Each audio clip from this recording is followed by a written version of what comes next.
2025년에 말이죠. 어떤 투자자들은 로봇 관련주 하나로 자산이 10배가 되는 경험을 했습니다.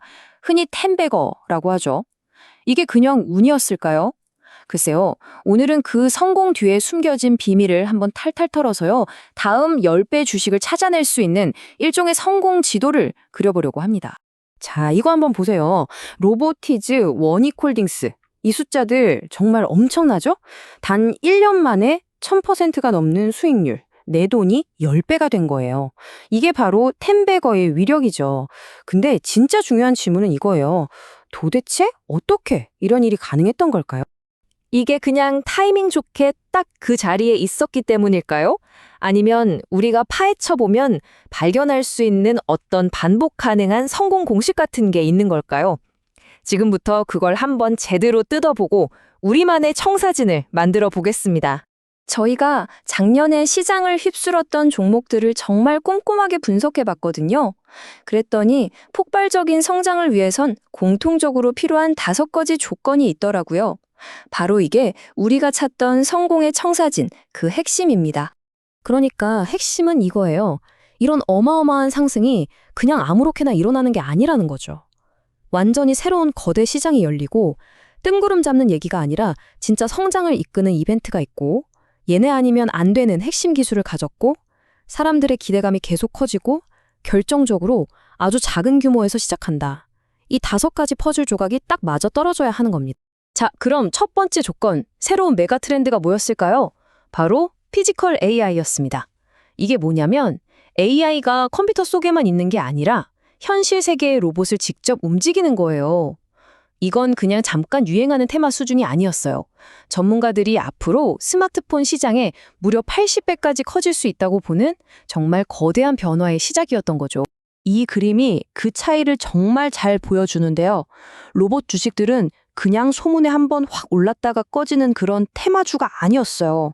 실제 돈을 벌고 계약을 따내는 그런 이벤트들이 차곡차곡 쌓이면서 마치 계단을 오르듯이 단단하게 성장하는 구조적 성장을 보여줬다는 거죠. 자, 여기까지가 작년에 있었던 일에 대한 복귀였다면 이제 우리가 만든 이 청사진을 가지고 미래를 한번 들여다볼 시간입니다. 이 5가지 체크리스트를 손에 들고 최근 이 조건들을 하나씩 만족시키기 시작한 분야, 바로 우주항공 산업입니다. 요즘 다시 우주항공 이야기가 뜨거워지는 데는 크게 3가지 이유가 있습니다. 첫 번째랑 두 번째, 그러니까 안보나 통신 문제는 우리가 늘 들어왔던 얘기죠. 그런데 진짜 중요한 건 바로 세 번째, 완전히 판을 바꿀 만한 새로운 아이디어입니다. 바로 이겁니다. 이 한 문장이 우주항공 산업을 새로운 메가 트렌드로 만들 수 있는 엄청난 잠재력을 담고 있어요. AI 데이터 센터를 우주로 보내자. 지금 AI 산업이 겪고 있는 가장 큰 골칫거리, 그러니까 인프라 문제를 아예 지구 밖에서 풀어버리자는 거죠. 정말 혁신적인 생각 아닌가요? 아니, 왜 굳이 우주까지 가야 할까요? 지상에 짓는 데이터 센터는 이제 거의 한계에 다다랐거든요. 어마어마한 전기를 잡아먹고 그걸 식히는데 또 돈이 들고 이젠 질 땅도 부족해요. 그런데 우주는요? 이 3가지 문제에 대한 정말 완벽한 해답을 가지고 있습니다. 이 새로운 우주 경쟁 절대 한 회사가 다 할 수 없습니다. 그래서 진짜 중요한 건 뭐냐면요. 이 분야의 리더인 스페이스X가 뭔가를 할 때 없어서는 안 돼 명품 조연 같은 회사들을 찾아내는 겁니다. 그래서 우리가 만든 청사진을 들이댈 곳은 스페이스X 자체가 아니라 스페이스X를 중심으로 한 이 생태계, 특히 핵심 부품을 공급하는 회사들입니다. 무엇보다 작은 시가총액이라는 5번째 조건을 만족하는 곳들이어야겠죠. 지금 보시는 이 4곳이 바로 유력한 후보들입니다. 첫 번째로 눈여겨볼 회사는 바로 HBM입니다. 스페이스X의 첨단 금속을 공급하는 곳인데요. 이 회사 재무제표를 보면 작년에 드디어 적자에서 흑자로 돌아섰어요. 이런 극적인 턴어라운드, 이게 바로 우리 청사진의 2번째 조건, 실체가 있는 성장을 보여주는 아주 중요한 신호입니다.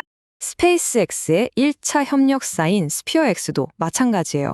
매출이 20배 넘게 폭발적으로 늘면서 올해 처음으로 흑자를 낼 걸로 기대되고 있어요. 이런 퀀텀 점프 수준의 성장, 어디서 많이 본 것 같지 않으세요? 바로 초창기 로봇 기업들이 보여줬던 그 패턴과 정말 비슷합니다. 상대적으로 규모가 좀 큰 세아베스틸도 주목해야 합니다. 스페이스X에 특수 합금을 공급하는데 올해 이익이 2배, 내년엔 3배까지 뛸 것으로 예상돼요. 이미 안정적인 회사가 이렇게 가파르게 성장한다는 건 우주항공 산업 전체가 이제 막 본궤도에 오르고 있다는 강력한 증거일 수 있습니다. 자, 그렇다면 이 모든 성장에 불을 붙일 기폭제는 뭘까요? 바로 스페이스X의 상장, 즉 IPO입니다. 2026년 하반기로 점쳐지는 이 이벤트는요, 그냥 큰 회사 하나가 증시에 대비하는 그런 수준이 아니에요. 우주 경제라는 것의 가치를 시장이 완전히 재평가하게 만들고 관련 기업들로 전 세계의 돈과 관심을 끌어모으는 강력한 자석이 될 겁니다. 자, 그럼 이 모든 이야기들을 어떻게 하나로 묶을 수 있을까요? 우리는 과거의 성공 사례를 분석하는 것에서 시작해서 우리가 직접 만든 청사진을 미래에 적용하는 단계까지 왔습니다. 우리는 2025년 로봇붐의 성공 공식을 뜯어보면서 하나의 원칙과 틀을 만들었죠. 그리고 그 틀을 가지고 마치 그때 로봇처럼 엄청난 초기 가능성을 보여주는 새로운 땅, 바로 우주항공이라는 분야를 찾아냈습니다. 바로 이게 오늘 분석의 결론입니다. 진짜 기회는 그냥 유행을 쫓아다니는 게 아니라 이렇게 과거의 성공에서 배운 틀을 가지고 미래를 발견하는 데서 나온다는 거죠. 로봇이 2025년의 이야기였다면 과연 우주는 다음 이야기의 주인공이 될 수 있을까요? 오늘 이 분석이 여러분의 다음 아이디어를 위한 좋은 출발점이 되었으면 좋겠습니다. 함께 해주셔서 고맙습니다.